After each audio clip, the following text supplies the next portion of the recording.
Normal గానే ఉంటుంటారు. But sudden గా వాళ్ళకే తెలియకుండా వెయిట్ లాస్ అయిపోతూ ఉంటారు.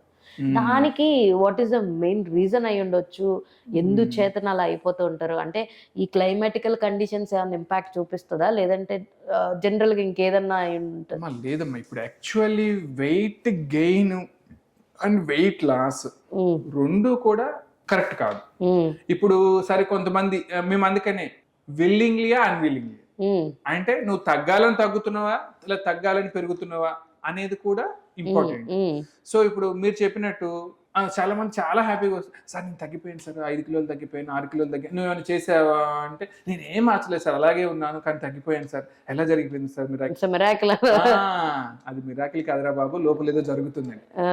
Unwanted weight loss hmm. Is always a significantly medical problem oh ఉంటుంది. My god! హ్మ్. మీరు అన్‌వాంటెడ్‌గా నేనేం చేయలేదు సార్ తగ్గిపోతున్నానని చంకలు గుద్దుకోకండి. హ్మ్. మీరు డాక్టర్‌ని కలవండి.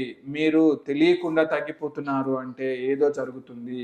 అది సింపుల్‌గా డయాబెటిసే అయ్యుండొచ్చు. థైరాయిడే అయ్యుండొచ్చు. లేకపోతే విటమిన్ లాసే అయ్యుండొచ్చు. మీరు కరెక్ట్‌గా పౌష్టికాహారం తినకపోతుండొచ్చు. హ్మ్. Protein loss అవుతుండొచ్చు.